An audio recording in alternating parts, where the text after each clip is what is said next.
اعوذ باللہ من الشیطان الرجیم، بسم اللہ الرحمن الرحیم۔ الحمدللہ آج ہم کچھ نئے احکامات کو جو ہے وہ پڑھیں گے۔ جیسے کہ ہم جانتے ہیں کہ سیکنڈ پارے میں ہم نے جتنا بھی پڑھنا ہے وہ اللہ تعالیٰ ہمیں احکامات ہی بتائیں گے۔ کچھ احکامات ہم پڑھ چکے ہیں، کچھ ہم جو ہے وہ اب پڑھیں گے۔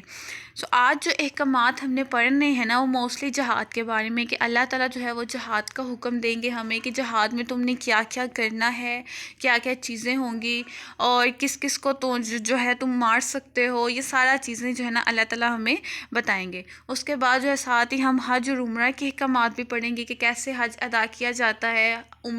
عمرے کی کیا کیا چیزیں ہیں، اور کیسے جو ہے اگر کوئی چیز ہم سے اسکپ ہو جاتی ہے یا کوئی مسئلہ پیدا ہو جاتا ہے حج عمرے میں تو ان کے کیا احکامات ہیں، وہ انشاءاللہ ہم سارا کچھ ڈیٹیل میں پڑھیں گے، جس میں آپ کو بہت مزہ آئے گا انشاءاللہ۔ جنہوں نے حج عمرہ کیا ہوا ہے یا پھر جنہوں نے نہیں بھی کیا ہوا، وہ پڑھ کے ان کو بہت خوشی ہوگی انشاءاللہ کہ کیسے اللہ تعالیٰ ایک ایک چیز جو ہے وہ ہمیں ایکسپلین کر رہے ہیں۔ ہم سٹارٹ کرتے ہیں۔ اللہ تعالیٰ فرماتے ہیں یسألونک، وہ آپ سے پوچھتے ہیں، کا کی جو ضمیر ہے نا وہ نبی پاک صلی اللہ علیہ وآلہ وسلم کی طرف ہے، کہ وہ آپ سے پوچھتے ہیں ان الاہلتی، نئے چاند کے بارے میں۔ اب دیکھیں، پہلا جو زمانہ تھا نا، زمانہ جاہلیت، فار ایگزامپل جو مکہ جب نبی پاک صلی اللہ علیہ وسلم مبعوث ہوئے تھے تب بھی اس سے پہلے جو ہے نا اس میں کیا کرتے تھے وہ لوگ جو چاند کی جو گھٹتا بڑھتے نا، فار ایگزامپل پہلے جب نیا چاند آتا ہے تو پہلے وہ چھوٹا ہوتا ہے، دین وہ بڑھتا رہتا ہے، پھر 15ویں چاند تک وہ پورا کمپلیٹ ہو جاتا ہے، اور پھر آہستہ آہستہ وہ گھٹنا شروع ہو جاتا ہے۔ تو وہ لوگوں کا یہ کانسیپٹ تھا کہ اس سے جو گھٹتا ہے اور جو بڑھتا ہے نا، اس سے ہماری قسمت پہ جو ہے نا وہ انحصار کرتا ہے، ہم پہ کچھ جو ہے نا وہ اس پہ بیڈ ایفیکٹس اور اچھے ایفیکٹس آتے ہیں۔ فار ایگزامپل وہ کہتے تھے کہ جب چاند نکلتا ہے نا تو جو اس کے شروع والے دن ہوتے ہیں نا، جب وہ بڑھتا ہے تو وہ ہمارے لیے وہ جو وقت ہے وہ ہمارے لیے اچھا وقت ہے۔ زیادہ تر وہ شادیاں وغیرہ جو بھی انہوں نے کام وغیرہ کرنے ہوتے تھے نا، وہ اسپیسیفکلی اس وقت میں کرتے تھے۔ اور جب چاند جو ہے وہ کم ہونا سٹارٹ ہو جاتا ہے، جب لاسٹ والے ڈیز ہوتے ہیں، لاسٹ والا عشرہ ہوتا ہے، تو وہ لوگ یہ سمجھتے تھے کہ یہ اب ہمارے لیے اچھا نہیں ہے۔ وہ کوئی بھی اچھا کام جو ہے نا اس وقت میں کرنے سے جو ہے نا وہ گریز کرتے تھے۔ تو ظاہر سی بات ہے صحابہ کرام جو تھے وہ بھی یہ باتیں انہوں نے بھی سنی ہوئی تھی، ان کے ذہن میں تھی، تو وہ جو ہے نا انہوں نے کویسچن کیا نبی پاک صلی اللہ علیہ وسلم سے۔ موسٹلی وہ جو ہے دو صحابہ کا آتا ہے کہ ایک حضرت معاذ تھے اور ایک جو ہے نا وہ سلبیہ، یہ دونوں جو ہے نا وہ نبی پاک صلی اللہ علیہ وسلم کی خدمت میں حاضر ہوئے۔ انہوں نے عرض کیا کہ ہمیں جو ہے وہ یہ چاند کے بارے میں بتائیں کہ جو گھٹتا بڑھتا ہے نا اس کا کیا سسٹم ہے، یہ کیوں گھٹتا بڑھتا ہے۔ پھر جو ہے نا یہ آیت کریمہ نازل ہوئی تو اللہ تعالیٰ نے فرمایا کل، آپ کہتے ہی یا یہ مواقیت پیمانہ ہے یا اوقات بتاتا ہے، للناس لوگوں کے لیے، والحج اور حج کے۔ اب اللہ تعالیٰ نبی پاک کو فرماتے ہیں کہ آپ ان سے فرما دیجئے کہ یہ تو وقت کی علامتیں ہیں، اس پہ کوئی بھی یہ نسبت یا یہ ماننا کہ اس سے ہماری قسمت پہ کوئی افیکٹ کرے گا یا ہم یہاں پہ اس ٹائم پہ کچھ کام کریں گے تو وہ ہمارے لیے برا ثابت ہوگا، ایسا بالکل نہیں ہے۔ یہ جسٹ وقت کی علامتیں ہیں، جو وقت اس ٹائم پہ کہ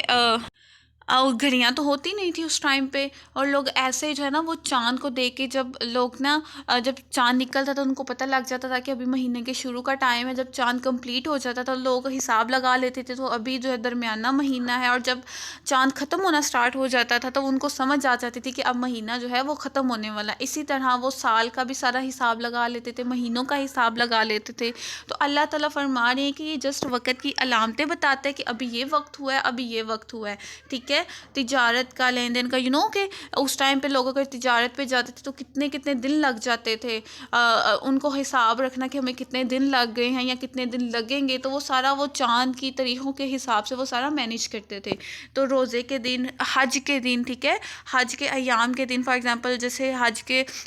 فرسٹ 10 days 9 اور 10 کو جو ہے نا انہوں نے وہ احرام وغیرہ پہننا ہوتا تھا، تو یہ جو ہے سارا کچھ وہ چاند سے اس کے گھٹنے کی وجہ سے یا بڑھنے کی وجہ سے وہ سارا کچھ حساب لگاتے تھے۔ تو وہی اللہ تعالیٰ فرما رہے ہیں کہ یہاں پہ جسٹ جو چاند ہے وہ کیا کرتا ہے، ایک تو اوقات بتاتا ہے لوگوں کو، اور حج کا کہ یہ حج کا موسم آ گیا ہے، کہ وہ مہینوں کا حساب رکھتے تھے کہ یہ مہینہ اب ہے، یہ مہینہ اب ہے، اور یہ حج کا مہینہ آ گیا اور ہم نے یہاں پہ یہ کرنی ہے چیزیں۔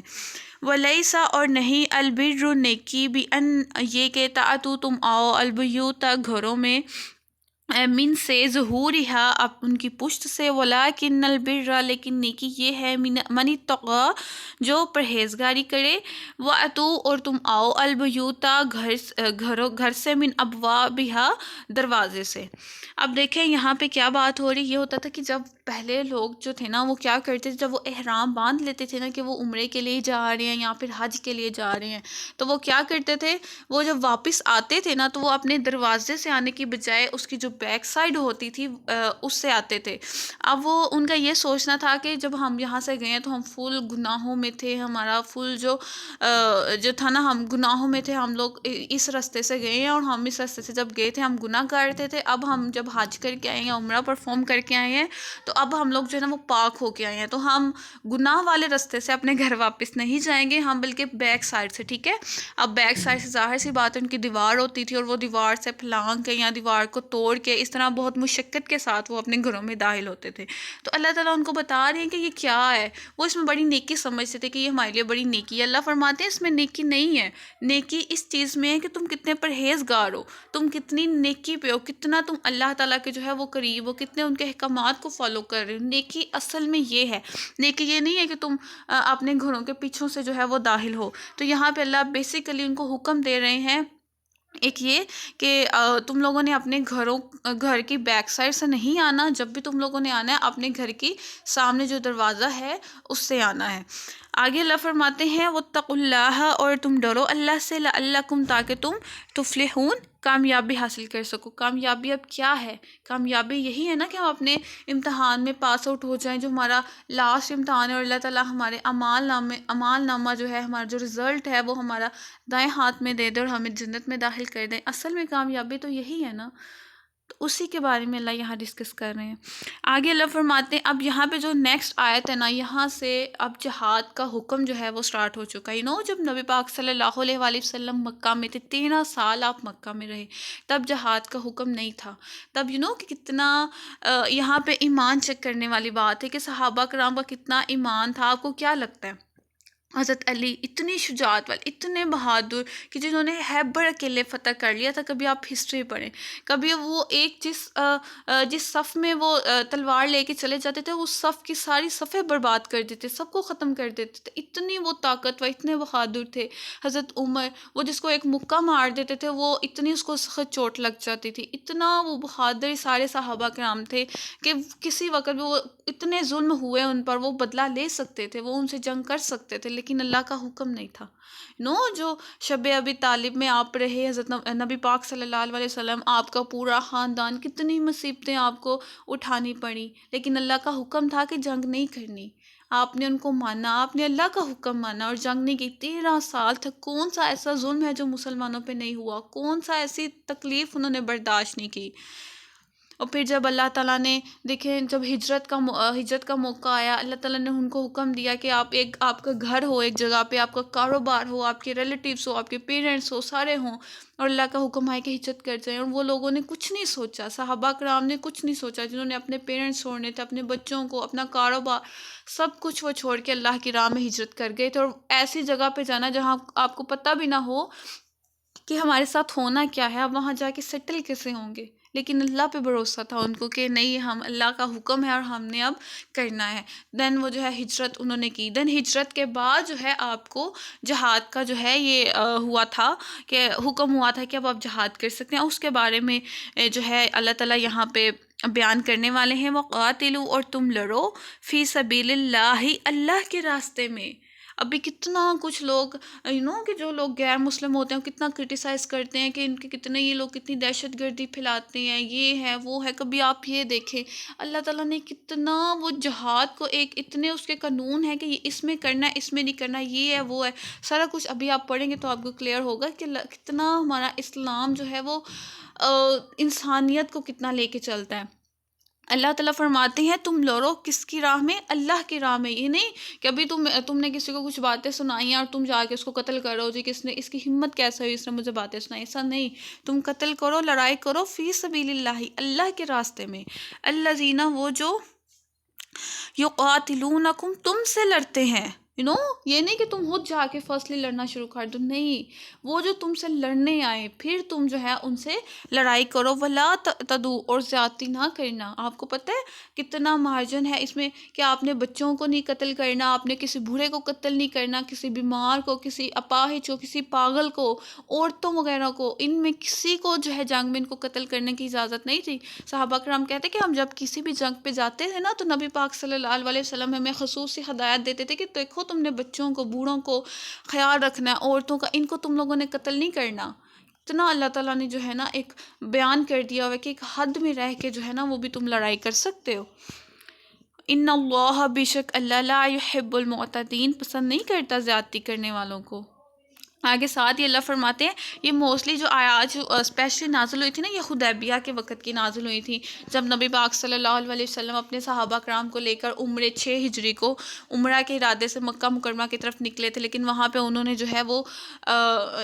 وہاں پہ صلح حدیبیہ ہوا، پھر انہوں نے کہا کہ آپ اگلے سال آئیے گا، پھر ہم جو ہے نا آپ کو اجازت دیں گے، ہم مکہ خالی کر دیں گے اور آپ لوگ جو ہے نا وہ ایزیلی جو ہے کر سکیں گے۔ لیکن صحابہ کرام کو شبہ تھا کہ یہ غیر مسلمس ہیں، نان مسلم ہیں، یہ ہم پہ حملہ کر سکتے ہیں، اس ٹائم احرام کی حالت میں ہم لڑائی نہیں کر سکتے۔ پتہ ہے نا آپ کو 4 حرمت والے مہینے ان کا بھی آگے ذکر آئے گا، ذی القعد ہے، ذی الحج ہے، محرم ہے، رجب ہے، یہ 4 مہینے جن میں ہم لڑائی نہیں کر سکتے، ہمیں منع ہے، اور جب آپ احرام پہن لیتے ہو تو تب تو بالکل نہیں کر سکتے۔ تو صحابہ کرام کے دل میں جو ہے نا وہ ایک تھا کہ ہم جب احرام کی حالت میں ہوں گے یا یہ مہینے ہیں تو ہم ان سے، اگر وہ ہم سے لڑائی کریں گے تو ہم کیا کریں گے، ہم تو لڑائی نہیں کر سکتے۔ تو ان میں بھی اللہ تعالیٰ نے پھر آیات کریمہ نازل کی کہ اگر وہ تم سے لڑائی کرتے ہیں تو پھر تم بھی جو ہے نا ان سے لڑائی کر لینا، ان کو جو ہے اس بات کا جواب دے دینا۔ آگے اللہ فرماتے ہیں وقاتل، اور یہ ہم نے پڑھ لیا، وقتلو، اور انہیں مار دو، حیث جہاں ثقفتموہم، تم انہیں پاؤ، وہ اخرجوہم، اور انہیں نکال دو، من حیث جہاں سے اخرجوکم، انہوں نے تمہیں نکالا،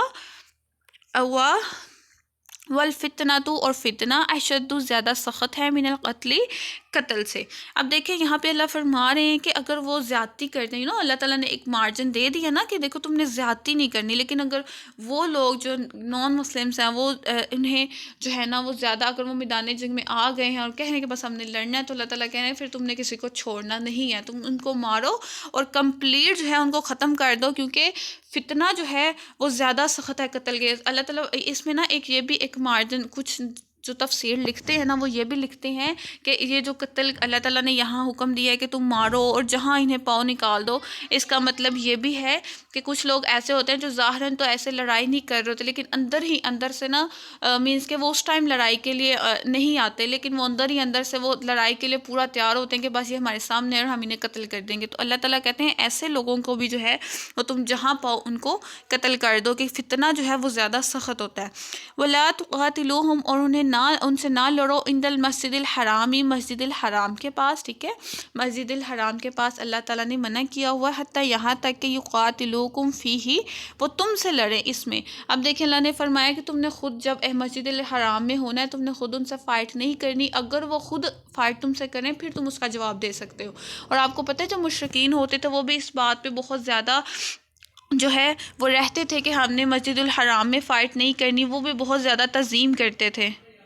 یہاں تک کہ آتے کہ اگر ان کے کسی والد کو کسی نے قتل کیا ہو اور وہ قاتل مسجد الحرام میں ان کو دکھ جائے تو وہ وہاں پہ اس کو بھی معاف کر دیتے تھے، اس کو بھی کچھ نہیں کہتے تھے، اتنی وہاں کی تعظیم ہے کہ وہاں پہ قتل نہیں کرنا۔ اور فَإِن، پس اگر قاتلوکم، وہ تم سے لڑیں، فَاقْتُلُوهُمْ، تو تم ان سے لڑو، کذالک، کیا اسی طرح، جزاء، سزا ہے، الکافرین، کافروں کی۔ اب دیکھیں یہاں پہ جو ہم نے 2-3 آیات پڑھی ہیں نا اس میں اللہ تعالیٰ ایک تو ہی بات فرما رہے ہیں، ہمیں کہنا سمجھانا چاہ رہے ہیں کہ ایک تو ہم نے جو ہے وہ اگر وہ ہم سے لڑائی کرتے ہیں تو ہم نے ان سے لڑائی کرنی ہے اور ہم نے زیادتی نہیں کرنی، اور دوسرا کہ مسجد الحرام جو ہے اس میں ہم نے لڑائی نہیں کرنی، لیکن اگر کوئی دشمن کوئی ہم پہ حملہ کر دیتا ہے تو دین اس کے جواب میں آپ اس کو لڑائی کر سکتے ہو، اپنے ڈیفینڈ میں جو ہے آپ اس سے مقابلہ کر سکتے ہو۔ یہ دو باتوں کا اللہ تعالیٰ نے یہاں پہ حکم دیا ہے۔ آگے اللہ فرماتے ہیں فَإِنِ انتہوا، پس اگر وہ باز آ جائیں، فَإِنَّ اللَّهَ، تو بے شک اللہ غفور الرحیم، بخشنے والا رحم کرنے والے۔ اب دیکھیں ساتھ ہی اللہ کتنی وہ مارجن دے رہے ہیں کہ اگر وہ لوگ باز آ جائیں، وہ لوگ اگر باز آ جاتے ہیں تو پھر حکم تھا کہ آپ ان سے مت لڑیں۔ اب دیکھیں کتنے لوگ کہتے ہیں کہ مسلمان استغفر اللہ دہشت گرد ہیں، ان کو کیا کیا احکامات ملتے ہیں، وہ لڑائیاں کرتے ہیں، اور یہاں دیکھیں اللہ کتنا مارجن دے رہے ہیں۔ ہم نے غیر مسلم کی عورتوں کو، ان کے بوڑھوں کو، ان کی کسی چیز جو ایسی جو اپاہج جو ہے، کوئی انسان بیمار ہے، ہم نے ان کو کچھ نہیں کہنا، اتنا مارجن۔ اللہ یہ بھی فرما رہے ہیں کہ اگر وہ وہ باز آ جاتے ہیں، وہ لڑائی نہیں کرتے، تو پھر بھی اللہ ان کو معاف کرنے والا ہے۔ کتنا اللہ تعالیٰ رحیم و کریم ہے، کتنا اللہ جو ہے مارجن دے رہے ہیں ہمیں اسلام میں۔ اور ساتھ ہی اللہ آگے فرماتے ہیں وقاتلوہم، اور تم ان سے لڑو، حتیٰ یہاں تک کہ لا تکون، نہ رہے فتنۃ، کوئی فتنہ، و یکون، اور ہو جائے دین للہ، صرف دین اللہ کا۔ اب یہاں پہ نا کھلی اجازت تھی جہاد کی، ٹھیک ہے، جو لوگ دین اسلام پہ نہیں تھے، اللہ تعالیٰ نے کمپلیٹلی مسلمانوں کو جو ہے نا وہ حکم دیا کہ تم ان کو مار سکتے ہو، تاکہ جتنا بھی فتنہ ہے، جتنا بھی اسلام کو نقصان پہنچانے والے لوگ ہیں وہ ختم ہو جائیں۔ فَإِنِ انتہوا، پس اگر وہ باز آ جائیں، فلا، تو نہیں، عدوانہ زیادتی کرنا، الا سوائے علی الظالمین، ظالموں پر۔ الشہر الحرام، حرمت والے مہینے، میں جو آپ کو حرمت والے مہینے بتا رہی تھی نا کون کون سے، 4 لکھ لیں آپ، ایک ہے ذی القعدہ، ذی الحج اور محرم اور رجب۔ یہ 4 مہینے بہت ہی حرمت والے ہیں، بہت ہی ان کی فضیلت ہے، ان میں بالکل بھی لڑنا جھگڑنا اللہ تعالیٰ نے کمپلیٹلی منع کیا ہوا ہے۔ بالشہر الحرامی، حرمت والے مہینے کے بدلے، والحرمات، اور حرمت قصاص بدلہ ہے۔ فمن اعتدی، پس جو جس میں زیادتی کرے، علیکم تم پر، فاعتدوا، تو تم بھی زیادتی کرو، علیہ اس پر، بمثلی اس کے جیسی، ما اعتدت، جو اس نے زیادتی کی، علیکم تم پر۔ اب یہاں پہ اللہ فرما رہے ہیں کہ اگر ان 4 مہینے، حرمت والے مہینے میں کوئی تم پہ زیادتی کرتا ہے تو تم بھی جسٹ اس پہ اتنی، مثلاً اگر کسی نے 1 تھپڑ مارا ہے تو تم بھی اس کو 1 تھپڑ ہی مار سکتے ہو، ٹھیک ہے، لیکن وہ بھی اللہ کی راہ میں، ٹھیک ہے۔ یہ اللہ تعالیٰ نے کچھ حدود لگائی ہوئی ہیں۔ واتقوا اللہ، اور تم ڈرو اللہ سے، وعلموا، اور جان لو، ان اللہ، کہ اللہ مع المتقین، پرہیزگاروں کے ساتھ ہے۔ اگلی آیت میں اللہ تعالیٰ فرماتے ہیں، یہاں پہ نا جو ہم نے اب یہاں تک احکامات جو ہے نا جہاد کے ختم ہوتے ہیں۔ مینلی آپ جو ہے نا جسٹ 2 احکامات کو جو ہے نا اپنی کاپی پہ یہاں پہ آپ لکھ رہے ہو نا، وہاں لکھ لیں کہ ایک تو یہ اللہ فرماتے ہیں کوئی تم سے جنگ کرے تو اس کے بدلے میں بھی تم اس کو جنگ کر سکتے ہو، تم نے زیادتی نہیں کرنی کسی کے ساتھ، اور یہ کہ جب حرمت والے مہینے ہوں گے اس میں بھی نہیں لڑنا، اور مسجد الحرام میں بھی نہیں لڑنا، سوائے اس کے اگر کوئی تم پہ حملہ کرے، اور کوئی حملہ کرے جتنا اس نے حملہ کیا ہے، مینس کہ جتنا اس نے تمہیں نقصان پہنچایا ہے تم بھی اتنا ہی اس کو نقصان پہنچا سکتے ہو۔ یہ جسٹ جو ہے نا آپ نے ان آیات کا جو خلاصہ ہے نا وہ یہ ہے۔ آگے اللہ تعالیٰ فرماتے ہیں وہ انفقوا، اور تم خرچ کرو، فی میں سبیل اللہ، اللہ کی راہ میں۔ اب یہاں دیکھیں اللہ کی راہ میں اللہ تعالیٰ، ہم نے پہلے پڑھا تھا نا احکامات کے، اللہ تعالیٰ نے کہاں کہاں کہا تھا، اپنے رشتہ داروں کو دو، مسافروں کو دو، گردن چھڑانے والوں کو، اور اس کے علاوہ 6-7 تقریباً لوگوں کو اللہ تعالیٰ نے حکم دیا تھا کہ ان پہ تم خرچ کرو۔ اب یہاں پہ اسپیسیفکلی اللہ تعالیٰ نے کہا ہے اللہ کی راہ میں۔ یہاں سے کیا مراد ہے؟ یہاں سے یہ مراد ہے کہ اللہ تعالیٰ کے دین کی راہ میں، ٹھیک ہے، کوئی فار ایگزامپل کوئی جہاد پہ جا رہا ہے، اللہ تعالیٰ کی راہ میں جہاد کرنے جا رہا ہے، تو وہاں پہ جو نیڈ ہوتی ہے، جو ضرورت ہوتی ہے چیزوں کی، ڈیفینیٹلی ان کو پورا کرنے کے لیے پیسوں کی ضرورت ہوتی ہے، تو اس میں تم خرچ کر دو، اس میں اللہ تعالیٰ کی راہ میں دو، یا پھر کوئی مدرسے میں کوئی کام ہو رہا ہے، مسجد وغیرہ بن رہی ہے، یا پھر اگر آپ دیکھو کسی مسجد میں کوئی ٹیچر کی کمی ہے، یا پھر اس کو آپ پیسے وغیرہ کچھ اکٹھی کر کے، یا پھر آپ اس کو جو ہے ہائر کر لو، کسی ٹیچر کو ہائر کر لو، ٹھیک ہے، اسلام کے راستے میں، ٹھیک ہے، دین کے راستے میں۔ اگر کوئی اسلامی بکس خریدنا چاہ رہا ہے لیکن اس کے پاس افورڈ نہیں ہے تو آپ اس کو وہ لے دیں، اس طرح، ٹھیک ہے، اللہ کے راہ میں خرچ کریں۔ وَلَا تُلْقُوا، اور نہ ڈالو، بِأَيْدِكُمْ، اپنے ہاتھ، إِلَى التُّهْلُكَةِ، ہلاکت میں۔ اب یہاں پہ جو مفسرین ہیں نا وہ یہاں پہ ڈیفرنٹ تفسیر اس کی کر رہے ہیں۔ وہ یہ کہتے ہیں کہ اگر آپ اللہ کی راہ میں خرچ نہیں کرتے، ایک کہتے ہیں کہ اگر آپ اللہ کی راہ میں خرچ نہیں کرتے، ڈیفینیٹلی اگر آپ کسی مدرسے کو یا مسجد کو سپورٹ نہیں کرتے ہو، تو اگر وہاں پہ ٹیچرز کی کمی ہوتی ہے تو ڈیفینیٹلی آئندہ جو آپ کے بچے ہیں وہ اسلام کی تعلیمات سے محروم ہو جائیں گے، ان کو بہت کم تعلیمات ملیں گی۔ گی. تو وہ کہتے ہیں کہ اپنے ہی ہاتھ کو خود ہی ہلاکت میں ڈالنا ہوتا ہے کہ جب اللہ کی راہ میں دو گے، سارا وہ سسٹم کرو گے، تو ڈیفینیٹلی جو آپ کے بچے ہوں گے وہ بھی اسلام کی طرف راغب ہوں گے، وہ بھی سارا کچھ سیکھیں گے. اور ایک اور جو مفسرین ہیں وہ یہ تفسیر کرتے ہیں اس کی، وہ یہی کہتے ہیں کہ اس میں یہ ہے کہ جب تم کبھی بھی کسی جگہ پہ جاؤ یا ایسے پتہ ہو کہ دشمن کے علاقے میں جا رہا ہوں، یا پھر جیسے وہ مسلمان تھے وہ مکہ میں گئے تھے عمرہ کرنے کے لیے، تو حکم تھا کہ یہ وہ کہہ رہے تھے کہ آپ اپنے ساتھ کچھ خنجر وغیرہ یا اس طرح لے جاؤ تاکہ اگر کوئی تم پہ حملہ کر دے وہاں پہ تو تم اپنے آپ کو ڈیفینڈ کر سکو، اپنے آپ کو جو ہے تم بچا سکو. اور آگے اللہ فرماتے ہیں وَأَحْسِنُوا، اور نیکی کرو، ان اللہ، بے شک اللہ دوست رکھتا ہے، یحب دوست رکھتا ہے المحسنون، نیکی کرنے والے کو یا احسان کرنے والے کو. اب آپ کو پتہ ہے احسان کیا ہے اصل میں؟ آپ کو اگر وہ حضرت جبرائیل جو حدیث ہے جبرائیل کی وہ یاد ہو کہ جب نبی پاک صلی اللہ علیہ وسلم کے پاس آئے تھے وائٹ کپڑے پہن کے اور پورا ان کے ساتھ بیٹھے تھے اور کویشچن کر رہے تھے کہ بتائیں ایمان کیا ہے، یہ کیا ہے، تو وہیں پہ انہوں نے یہ بھی نبی پاک سے سوال کیا تھا کہ بتائیں احسان کیا ہے. تو نبی پاک صلی اللہ علیہ وآلہ وسلم نے فرمایا کہ احسان یہ ہے کہ تم اللہ تعالیٰ کی عبادت اس طرح کرو کہ گویا وہ تمہیں دیکھ رہا ہے، اور اگر یہ تم نہیں سوچ رہے، اگر یہ تم سے نہیں ہو رہا کہ وہ تمہیں دیکھ رہا ہے تو پھر یہ گمان کرو کہ وہ تجھے دیکھ رہا مینس کہ مکس ہو گیا ہے. نبی پاک نے یہ فرمایا تھا کہ اگر تم اللہ تعالیٰ کی عبادت اس طرح کرو کہ تم اس کو دیکھ رہے ہو، ٹھیک ہے، مکس اپ ہو گیا کہ تم اس کو دیکھ رہے ہو، اگر تم یہ نہیں کر سکتے تو پھر یہ تم سوچو کہ اللہ تعالیٰ تمہیں دیکھ رہے ہیں، اور پھر تم ایسے ہی پورے جو ہے نا وہ پورے خوش و خضوع کے ساتھ جو ہے وہ تم عبادت کرو. اور معاملات میں جو ہم ایک دوسرے سے معاملات کرتے ہیں ان میں احسان یہ ہے کہ تم اپنے لیے بھی وہی چیز پسند، دوسروں کے لیے بھی وہی چیز پسند کرو جو تم اپنے لیے پسند کرتے ہو. یہ نہیں کہ تم اپنے لیے کچھ اور پسند کر رہے ہو اور دوسروں کے لیے کچھ اور پسند کر رہے ہو، اور دوسروں کے لیے بھی وہی ناپسند کرو جو تم اپنے لیے ناپسند کرتے ہو. اور اللہ تعالیٰ آگے جو ہے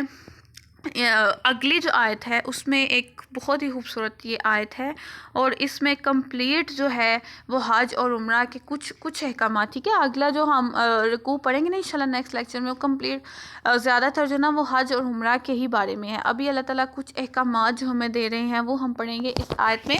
کہ دیکھیں ہم ایک اگر بیک گراؤنڈ دیکھیں تو جب ہم نے فرسٹ پارے کی لاسٹ میں ہم نے دیکھا تھا کہ اللہ تعالیٰ نے حضرت ابراہیم علیہ السلام کو حکم دیا تھا کہ وہ جو ہے نا وہ خانہ کعبہ کی بنیاد رکھیں، ٹھیک ہے. وہ میں نے آپ کو بتایا تھا کہ حضرت نوح علیہ السلام کے زمانہ میں اٹھا لیا گیا تھا، تو پھر دوبارہ سے حضرت ابراہیم علیہ السلام حضرت اسماعیل علیہ السلام نے مل کے جو ہے وہ بنایا تھا. تو پھر آپ نے جب بن گیا تھا سارا خانہ کعبہ تعمیر ہو گیا تھا تو آپ نے اللہ تعالیٰ سے دعا کی تھی کہ اب ہمیں سارے طریقے جو ہے حج کرنے کے، عمرہ کرنے کے سارے طریقے ہمیں سکھائیں. جو مشرکین ہیں، جو مشرک وہ سخیت وہ کون، وہ دراصل ہے کون؟ وہ وہی لوگ ہیں جو حضرت ابراہیم علیہ السلام کے دین پہ چل رہے ہیں، وہ حضرت ابراہیم علیہ السلام کو ہی فالو کرتے ہیں. آپ کو پتہ ہے وہ صحیح عمرہ، وہ جیسے عمرہ ادا کرتے ہیں، حج ادا کرتے ہیں، وہ ویسے ہی کرتے ہیں. وہ حضرت ابراہیم کے ہی دین پر تھا. آپ کو پتہ ہے وہ خود کو مشرکین نہیں کہتے، اللہ تعالیٰ نے ان کو مشرکین کہا ہے قرآن میں. کیوں کہا ہے؟ ان کی حرکتوں کی وجہ سے، کیونکہ وقت گزرنے کے ساتھ ساتھ انہوں نے اپنے اندر اتنی بدعات لے آئے تھے، اتنی نئی چیزیں لے آئے تھے جو بالکل اسلام کے خلاف تھی. وہ اتنی انہوں نے غلط چیزیں، بت بنانے سٹارٹ کر دیے تھے، دین ان کی پوجا اور پتہ نہیں کیا کیا انہوں نے سٹارٹ کر دیا تھا. اور وہ کہتے تھے کہ ہم ہیں حضرت ابراہیم کے دین پر ہی، وہ اللہ کو مانتے تھے. میں نے آپ کو پہلے بھی بتایا تھا کہ جو بت بنے تھے کوئی یہ نہیں کہ ایسے شیطان دے گئے یا کچھ ہو گیا، نہیں. یہ لوگوں نے جب حضرت نوح علیہ السلام کے زمانے میں وہ سارے دنیا تباہ ہو گئی تھی، صرف کچھ لوگ جو تھے نا وہ بچے تھے جو نیک لوگ تھے. تو انہوں نے کیا کیا تھا کہ ان کی جو ہے نا یہ لوگ تصویریں مجسمے بناتے تھے. تو انہوں نے مٹی وغیرہ یا جو بھی ان کو چونا وغیرہ ملتا تھا ان کو مکس کر کے تو ان کے مجسمے بنا لیا کرتے، چھوٹے چھوٹے بنا کے، اور اپنے گھروں میں رکھ لیتے تھے برکت کے لیے کہ یہ ان کی جو ہے نا وہ مجسمے ہیں نیک لوگوں کی ہیں. تو دین آہستہ آہستہ وہ اتنا ان کے بچوں میں، دین وہ اتنا وقت کے ساتھ ساتھ ہو گیا کہ وہ اپنی ہر چیز مانگتے ہی ان تصویروں، وہ جو بت انہوں نے بنائے ہوئے تھے ان سے. تو وہ کہتے تھے ہم ڈائریکٹ اللہ تعالیٰ سے کیسے مانگیں، ہم اتنے گناہ گار ہیں، ہم ڈائریکٹ اللہ تعالیٰ سے مانگ ہی نہیں سکتے، ہمیں اللہ تعالیٰ ڈائریکٹ دے ہی نہیں سکتے. تو یہ نیک لوگ ہیں، ہم ان سے مانگیں گے، یہ آگے خدا سے لے کے ہمیں دے دیں گے. اور ہم نے ابھی قرآن میں پڑھا ہے نا لاسٹ میں، ابھی کچھ ایک دو رکوع پہلے ہی پڑھا ہے کہ اللہ فرماتے ہیں کہ میرا جب بندہ مجھے پکارتا ہے تو میں اس کے بہت قریب ہوں. ہم ہی ہیں جو لوگ بھٹک رہے ہیں، ہم ہی ہیں جو اللہ کو چھوڑ کے ارد گرد جا رہے ہیں۔ اور ایسا یقیناً یہ اصل بات ہے، میں آپ کو بتا رہی ہوں، ہم ابھی اللہ کو کمپلیٹلی بھول چکے ہوئے ہیں۔ جن کو یاد رکھنا چاہیے، جن کے لیے ہم اس دنیا میں آئے ہیں، ہم ان کو ہی بھول چکے ہیں۔ ہم اپنے اللہ کو چھوڑ کے باقی سب سے مانگتے ہیں کہ آپ ہمیں یہ چیز دے دیں، یہ چیز دے دیں، جبکہ اللہ تعالیٰ ہمیں کلیئرلی کٹ بول رہے ہیں کہ مجھ سے مانگو، میں تمہیں دوں گا۔ لیکن پھر بھی ہم اللہ کے جو ہم کہہ رہے ہیں، ہم وسیلے ڈھونڈ رہے ہیں کہ نہیں اللہ تعالیٰ ہمیں ڈائریکٹ نہیں دے سکتے، یہ ہم ان سے مانگتے ہیں، وہ دین ہمیں اللہ سے لے دیں گے۔ سوچیں، غور کریں، ہم میں سے بہت سے لوگ ہیں جو اکثر آج بھی ایسا کرتے ہیں۔ انشاءاللہ آئے گا وہ ٹاپک، ایک سب سے بڑا تو نفس ہے ہمارا جو شرک کرا دیتا ہے، ہمارا خود کا نفس۔ سو انشاءاللہ جیسے جیسے وہ ٹاپک آئیں گے میں آپ کو ایکسپلین کروں گی۔ سو اللہ تعالیٰ نے جو ہے نا ان کو وہ کمپلیٹ سکھائے ہوئے تھے۔ تو ابھی جو ہے اللہ تعالیٰ وہ جو ہمیں حکم دے رہے ہیں وہ کیا ہے،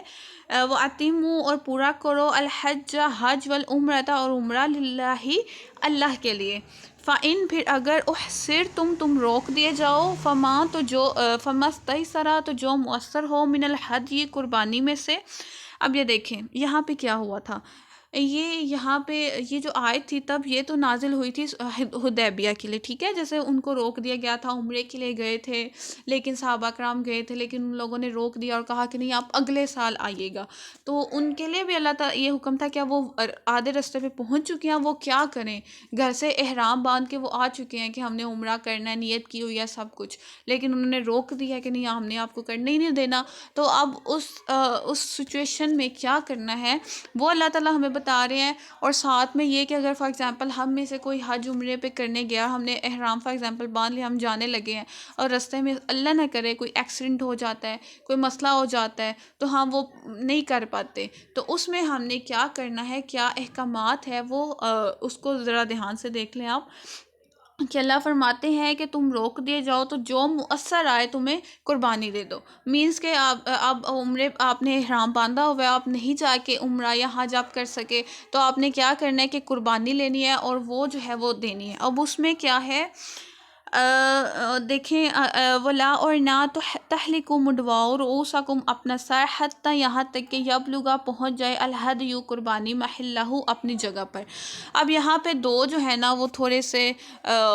جو ہمارے امام ہیں ان کے تھوڑے پوائنٹس آف ویو چینج ہیں۔ جو امام ابو حنیفہ ہے نا وہ یہ کہتے ہیں کہ تم ایسا کرو کہ جہاں پہ تمہیں روکا گیا ہے وہاں سے تم پیسے جو ہے وہ بھیج دو، ٹھیک ہے، جیسے وہ خانہ کعبہ جہاں پہ وہ اسپیشلی قربانی ہوتی ہے وہاں پہ بھیج دو، اور وہاں پہ وہ قربانی لے کے تو وہ وہاں پہ سارا پروسیجر وغیرہ قربانی دے دیں گے۔ وہ جب تمہیں ٹائم ہو جائے گا، مینس کہ قربانی وغیرہ ہو جائے گی تو تم جو ہے اپنا سر منڈوا سکتے ہو۔ تو یہ ان کا کانسیپٹ تھا۔ اور جو امام مالک جو امام شافعی تھے نا وہ یہ کہتے تھے کہ نہیں، جہاں تمہیں روکا گیا نا تم وہیں پہ قربانی لے کے کر دو تو تمہارا ہو جائے گا، دین تم جو ہے نا اپنا سر منڈوا کے اور اپنا احرام وغیرہ اتار سکتے ہو۔ تو اللہ تعالیٰ یہاں پہ کیا کہہ رہے ہیں، اللہ تعالیٰ کہہ رہے ہیں کہ جب تمہیں کہیں بھی روکا جائے تو تم نے قربانی لینی ہے یا اس کے پیسے، تو وہ جہاں پہ پہنچ جائے، مینس کہ خانہ کعبہ پہ جہاں پہ وہ ایریا ہے جہاں پہ قربانی ہوتی ہے یا کرتے ہیں یا پہنچاتے ہیں، وہاں پہ وہ جب پہنچ جائے گی اور ڈسٹریبیوٹ ہو جائے گی، دین جو ہے آپ اپنا احرام سر منڈوا کے اپنا احرام اتار سکتے ہیں۔ فمن پس جو کان ہو منکم تم میں سے مریدن بیمار، او یا بھی اس کے اذن تکلیف، من رأس ہی اس کے سر میں، ففدیتن تو بدلہ ہے یا فدیہ ہے، من صیام روزے کا۔ اب یہاں پہ دیکھیں اگر یہ ایسا ہو کہ اس کے سر میں کوئی پرابلم تھی، کوئی مسئلہ ہو گیا تھا، کوئی بیماری ہو گئی تھی، تو اس کو وقت سے پہلے ہی جو ہے اس کو سر منڈوانا پڑا۔ ویسے تو دیکھیں یہ حکم ہے کہ جب سارے جو مناسک ہیں وہ کمپلیٹ ہو جائیں حج کے، دین جو ہے اینڈ پہ سر منڈوایا جاتا ہے، لیکن کوئی ایسی مسئلہ ہو گیا تھا کہ اس کو پہلے ہی بال سارے اتروانے پڑے، تو اللہ تعالیٰ کہتے ہیں کہ وہ کیا کرے گا، پھر فدیہ دے گا۔ فدیہ کیا ہوگا، روزے رکھے گا۔ روزے کتنے رکھے گا، 3 روزے رکھے گا۔ او یا صدقاتن وہ صدقہ کرے گا۔ صدقہ میں کیا کرے گا، 6 مسکینوں کو وہ کھانا کھلائے گا، ٹھیک ہے۔ او یا نسکن قربانی کرے گا، کوئی بھی وہ بکری وغیرہ لے لے، ٹھیک ہے، جو 1 سال تک کی تو ہونی چاہیے، ٹھیک ہے، کوئی بھی وہ لے لے اور اس کی قربانی کر دے۔ فَإِذَا پھر جب تم امن میں ہو جاؤ، فمن تو جو تمتع فائدہ اٹھائے بالعمرتی عمرہ کے ساتھ الحجی حج تک. اب دیکھیں جو حج ہے نا اور عمرہ، ٹھیک ہے، اس میں 4 طریقے ہوتے ہیں، ڈفرینٹ طریقے ہوتے ہیں. یہاں پہ جو طریقے کی بات ہو رہی ہے وہ یہ ہو رہی ہے کہ اگر تم فار ایگزامپل تم جا رہے ہو حج پہ جا رہے ہو اور تم 2-3 دن پہلے جا رہے ہو اور تم نے ساتھ نیت کر لی کہ میں عمرہ بھی کر لوں گا. اب تم گئے ہو فار ایگزامپل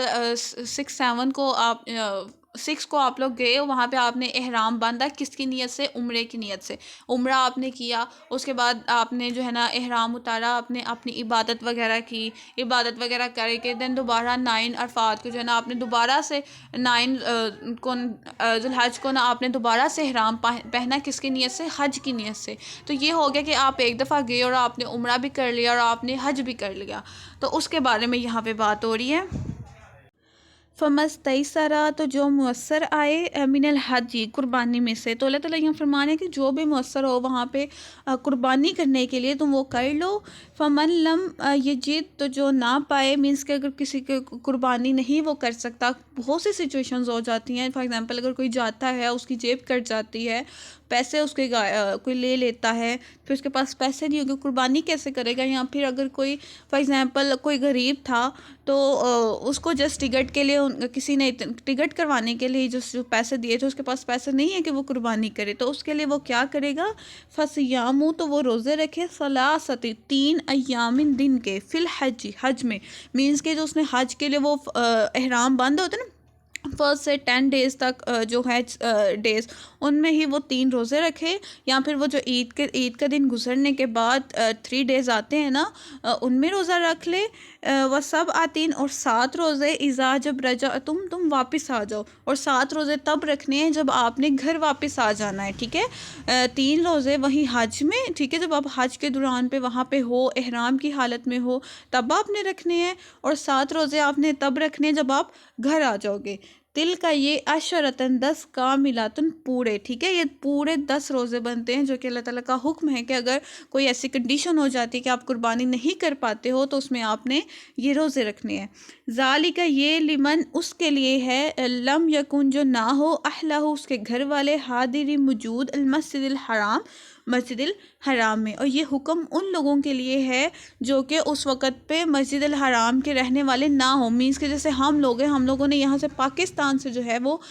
سعودی عربیہ جانا ہوتا ہے مسجد الحرام میں عمرہ یا حج پرفارم کرنے کے لیے، تو ہم وہاں پہ رہنے والے نہیں ہیں، تو یہ حکم ہمارے لیے ہے. واتقوا اللہ، اور تم ڈرو اللہ سے، وعلموا، اور جان لو، ان اللہ، کہ اللہ شدید العقاب، سخت عذاب لینے والا ہے. اچھا، یہاں پہ صرف کچھ اللہ تعالیٰ نے پوائنٹس بتائے کہ اگر فار ایگزامپل اگر کوئی رستے میں، ابھی آپ حج پہ نہیں گئے، عمرے پہ نہیں گئے، ٹھیک ہے، ابھی جسٹ رستے میں ہی کسی نے روکا ہے آپ کو، ٹھیک ہے، جب آپ نے کوئی آپ کو پرابلم آ گئی ہے، ایکسیڈنٹ ہو گئے، کوئی بھی کسی نے روک لیا ہے، تو آپ یہ نہ دل میں ہو کہ ہم گئے تھے لیکن ہم کر کے نہیں آئے. تو پھر اگر آپ یہ سب پرفارم کر لیتے ہو نا، تو آپ کو وہ حج یا عمرے جتنا ہی ثواب ملے گا، ٹھیک ہے. تو اللہ تعالیٰ نے وہ حکم دے کے روک لیتا ہے تو قربانی کر دو، ٹھیک ہے، قربانی کے پیسے بھیج دو. جب وہ وہاں پہ سارا قربانی ساری وہ پہنچ جائے گی، جب اس جن کو بانٹنی ہے یا جو بھی سسٹم ہے وہ ہو جائے گا، تو پھر تم اپنا سر منڈوا کے اور احرام اتار سکتے ہو، تمہارا کمپلیٹ ہو جائے گا، تمہیں ثواب ملے گا. اور دوسرا میں اللہ تعالیٰ نے یہ بتایا کہ اگر کسی وجہ سے کوئی قربانی نہیں دے سکتا، ٹھیک ہے، کوئی مسئلہ بنتا ہے اس کا، تو وہ 10 روزے رکھے گا، 3 وہاں پہ حج کے جو اس نے احرام باندھا ہوگا اور وہ حج کے دن ہوں گے ان میں اس نے 3 روزے رکھنے ہیں، اور 7 روزے اس نے رکھنے ہیں گھر آ کے، ٹھیک ہے. یہ پورے 10 روزے بنتے ہیں جو وہ فدیہ کے طور پہ دے گا اگر وہ قربانی نہیں کر سکتا. تو یہ تقریباً 2 جو حکم ہے نا اللہ تعالیٰ نے دیے ہیں اس میں. اور باقی جو حکم ہے نا حج عمرہ کے کہ کیسے پرفارم کرنے، یہ سارا کچھ وہ آگے آئیں گے انشاءاللہ نیکسٹ رکوع میں، انشاءاللہ وہ ہم اگلے جو لیکچر ہوگا اس میں پڑھیں گے.